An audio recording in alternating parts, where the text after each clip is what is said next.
So in this class, I will explain about one important theorem called Varignon's theorem. It is also called as principle of moments. Mainly, this theorem is used to find the resultant of a non-concurrent coplanar force system. The statement is like this: the algebraic sum of the moments of a system of coplanar forces about a moment center in their plane is equal to the moment of the resultant force about the same moment center. So you have to understand the wordings here. Algebraic sum, this is very important. Algebraic sum of moments means some of the moments may be clockwise, some of the moments will be anti-clockwise. So clockwise moments I am going to take positive, anti-clockwise moments I am going to take as negative. So by taking plus and minus signs together, depending on the nature of the moment, we call it as algebraic sum. Sum is different. Algebraic sum means plus minus sign will be there. So a system of forces will be there. Number of forces are acting on a body, let us say. Now, when number of forces are acting on a body here, in this is the body under consideration, I have taken three forces here: P1, P2, P3 with different magnitudes and directions acting on the body. So this all these three forces can be replaced by a resultant force. You know that a resultant force is a single force which has the same effect as combined effect as of all these individual forces, combined effect.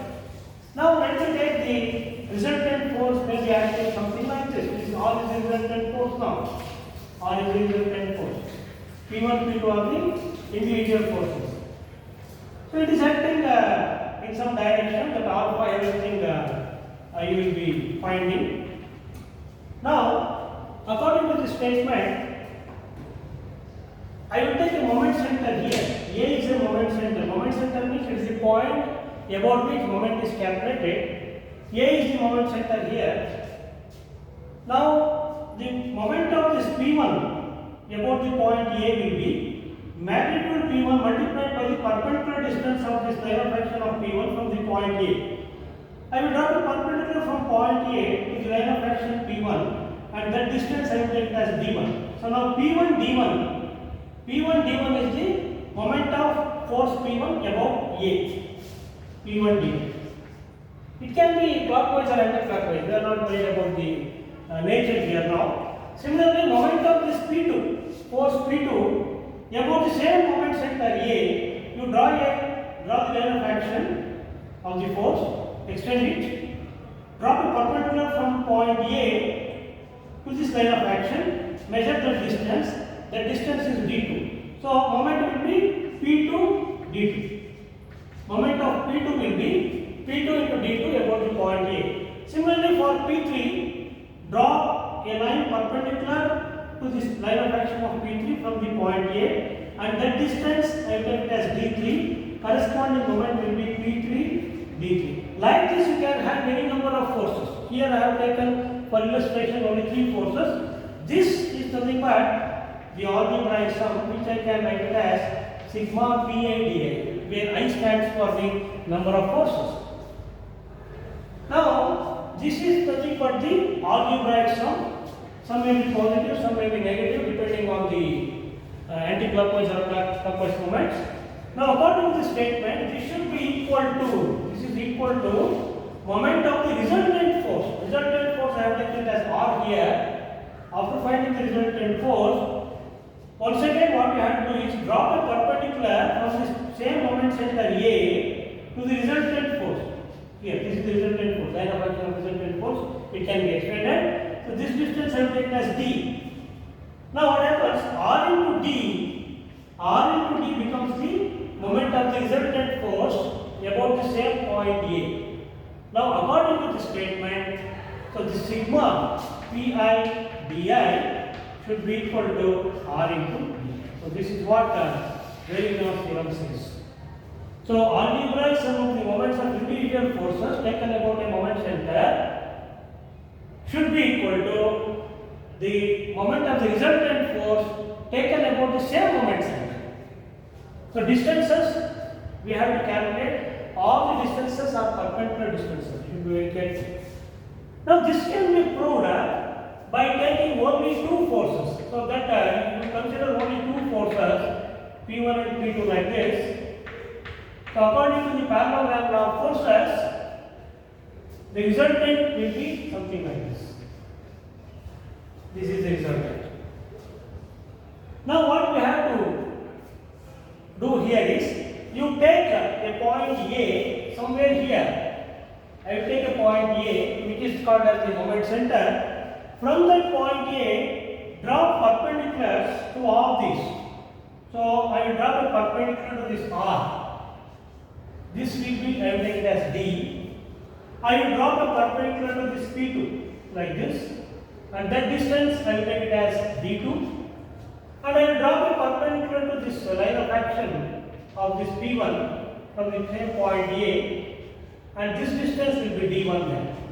Now what we have to prove here is R into D is equal to P1 into D1 plus P2 into D2. So we can take only two forces for the proof purpose, but it is applicable to any number of forces.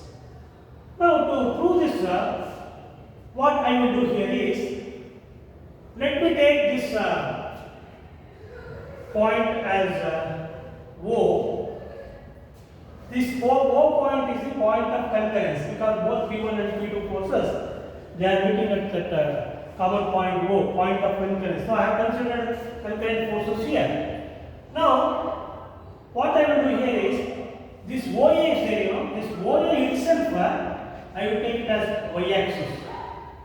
So this point, we draw an axis through this OA. That axis I will take it as y-axis, and draw an axis which is perpendicular to that, which is called as the x-axis. So this is 90 degrees.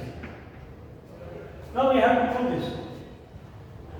Next, what I do here is, I will take this P1 force is given like this, P1 force is given like this, P2 force is given like this, R will be like this. This is R. Okay. So R will be in between that P1 and P2.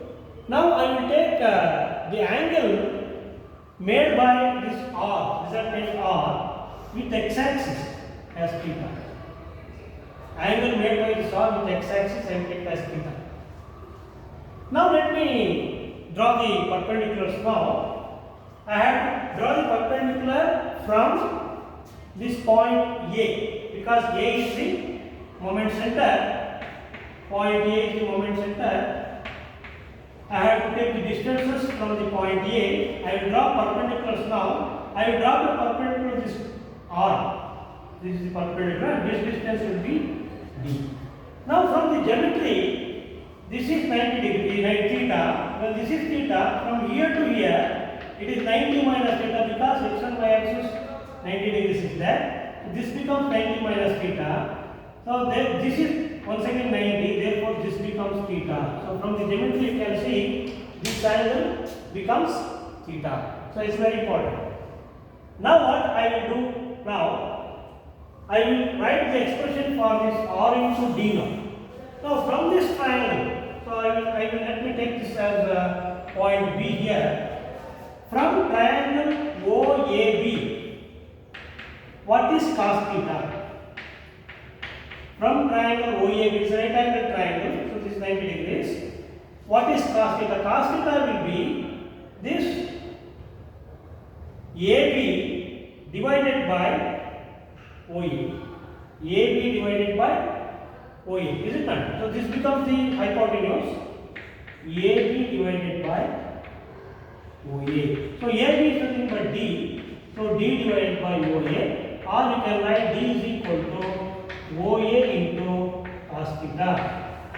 This is what you can get. So OA into cos theta is D. Now I will take the LHS here. LHS is R into D. That is R into D is OA into cos theta. This I can write it as OA into R cos theta. OA into R cos theta. So this R cos theta can be written as Rx. What do you mean by Rx? Rx is the x component of R. X component. So if you resolve that resultant force R into two components, one along x axis, another along y axis. So this Rx represents R cos theta, x component of R. So it is something like this. This I have explained when I explained about concurrent forces resultant. So here, in this case, this is x axis, this is y axis, this is theta.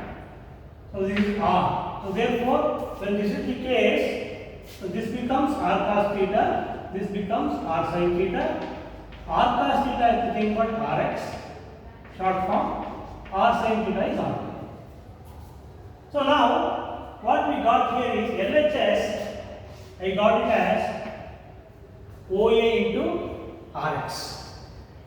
Now similarly, on similar lines, if you take P1 force and P2 force, what I did for resultant R, I dropped a perpendicular from the moment center A. So similarly what I do here is, I will take P1 force. So P1 force is something like this, x axis is like this, y axis is like this is O, this is A. Now what I do here is, I will draw a perpendicular from O to this. This is D1. So when I draw a perpendicular like this, if I take this angle with respect to this as x axis, this angle if I take it as alpha 1, if I take it as alpha 1, this becomes alpha 1. That becomes alpha 1. Similar to this. See here. Instead of R, I am taking P1 here. This becomes alpha 1. Then in this right angle triangle, what will be cos alpha 1? Cos alpha 1 will be D1 divided by OA. Or D1 is equal to OA into cos alpha 1. OA into cos alpha 1. So, if you use this now, in the RHS, here, P1 into D1, we have to get, So here what happens, D1 is equal to OA into cos alpha 1 we have got. So on similar lines, if you take P into D1 term, P into OA into cos alpha 1, that's P1. P1 into D1. So this becomes P1 into OA into cos alpha 1, or in other words, this OA into P1 cos alpha 1. This I can write it as OA into Px1. Please note that here, or P1x. What is P1x? P1x is x component of P1. P1x is x component. So suppose if you resolve that P into two components along x and y directions, P1x is the x component of P1. Similarly, on similar lines, if you take this P2 and drop a perpendicular from A to P2 and take it as D2 and the corresponding angle as alpha 2 made with x axis, then you will get that D2 is equal to OA into cos alpha 2. That you will get. And if you write here like this, P2 D2 you can write. So similarly I will write. I need not show the proof for this. It can be shown. Similarly it can be shown that P2 D2 is equal to, on similar lines you can write OA into P2x, where P2x is the x component of P2. X component. That means by combining these three now, so this I will take it as 1, This I will take it as 2. This I will take it as 3. So from 1, 2 and 3, what you can see here is OA into R1 Rx will be equal to OA into P1x plus OA into P2x. This is correct because when you cancel this OA common term, Rx is equal to P1x plus P2x. This is as per the definition of the resultant. What is the definition of the resultant? If you resolve the system of forces into two components along x-axis and y-axis, whatever you get sigma fx, I have taken as sigma fx, algebraic sum of all the x components of the forces, this is nothing but your Rx, which is equal to your r cos theta, whatever you say Rx, that is component of r in x direction, and similarly sigma fy will be ry. So here what we have proved here is algebraic sum of the x components here. See here. Algebraic sum of x components of all forces is in the RHS, and in the LHS it is x component of resultant. So this is correct because this is nothing but the RHS is nothing but sigma fx. Okay, on similar lines sigma fy can be written. Now what I mean to say here is, if you equate these two, then OA term is common and gets cancels, and we are going to get Rx is equal to P1x plus P2x, which is true.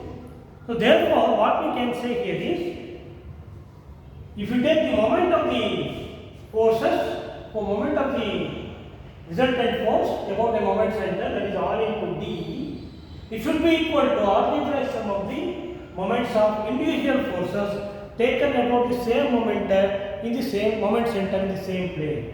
So that's what the proof is. Now from this you can always get this one. So hence the proof. So this is true because this exists. Sum of algebraic sum of all the components in x direction is Rx, algebraic sum of all the components in y direction is Ry, and when you multiply this, in other words, what you can say, when you multiply this both sides by OA, Rx into OA is equal to P1x into OA plus P2x into OA. So this is the other way of telling. So this is moment. This is also moment. This is also moment. So algebraic sum of moments should be equal to moment of the resultant taken about the same point. So this here, to prove the theorem, I have taken only two forces, P1 and P2, but this is applicable for any number of forces. So this concept is used in locating the resultant of non-concurrent force system. So that is very important.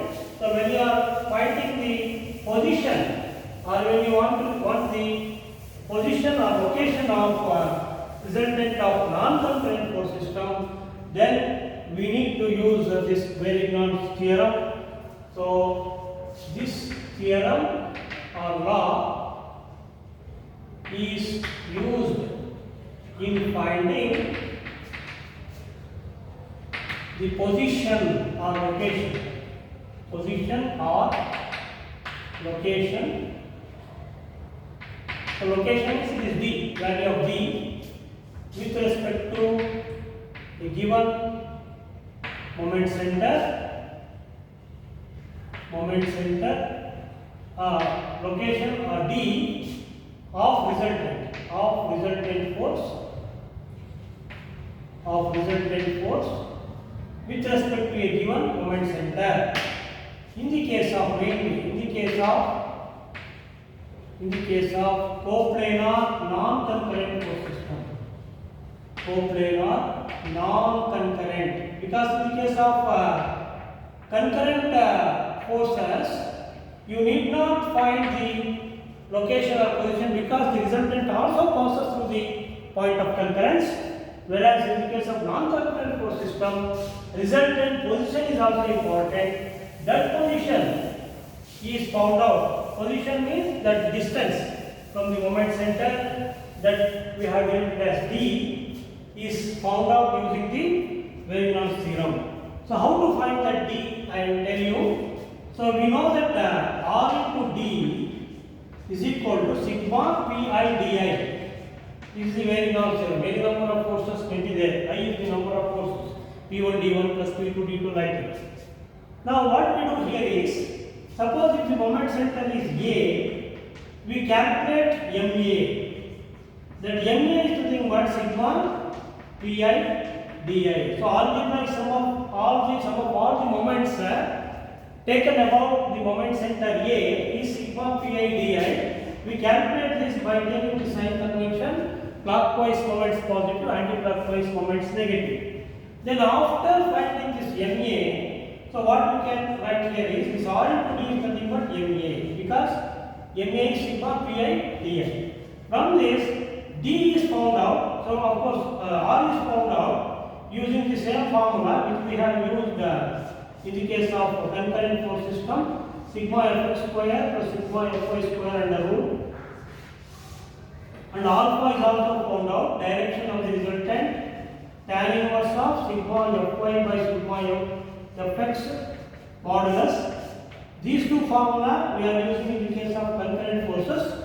In non-concurrent forces, this is additional formula we are using. So we can get the value of R from this expression. Substitute that value of R here and get the value of D as MA by D may modulus, because this MA can MA by R, because this MA can be either positive or negative. If MA is clockwise, it will be positive. If it is anti-clockwise, it will be negative. Irrespective of positive or negative section, negative side, we have to consider the modulus of that. So we have to take the positive value of that divided by R is given by this formula. This gives the value of the distance or the position of the resultant from the moment center point A. So this is how we can calculate the position of the resultant. So in a given system, first we have to resolve all the force systems, all the forces into x component and y components. Find out the algebraic sums sigma Fx and sigma Fy. For finding sigma Fx, we know that towards right positive, left negative. For finding sigma Fy, upward positive, downward negative. That is a convention we are going to use. Find the value of sigma Fx and sigma Fy. Use this formula to find the magnitude. So in the case of concurrent system, we need only magnitude and direction. So alpha gives the direction. This way I have explained in the earlier videos. So this gives the position. So in the case of concurrent force system, position or location. Concurrent force system, this position is not required because the resultant also passes through the point of concurrence. So you have learned, this is the case of a concurrent force system. We have done some problems on this. This point O is the point of concurrence. If you prove that resultant force also passes through this. So this is how you need not find the position. Whereas in the case of non-concurrent system, something like this, one force is here, another force is here, you have one force is here, one another here like this. Then your resultant, this A may be a moment center here. About this point, we have to calculate the distance. The resultant may be something like this. This is your R. After finding using this formula, R and alpha. Alpha will be this. Magnitude is this. This resultant, the distance of this D is this distance. Suppose if O is the moment center, about which we have to calculate the distance of the resultant force. Position is also important in the case of non-concurrent forces, whereas position is not required in the case of concurrent force system because it passes through the point of concurrence. This d value is found out using this formula. So in next class I will be doing some problems on finding the magnitude, direction and position or location of resultant force in the case of a coplanar non-concurrent force system using Varignon's theorem.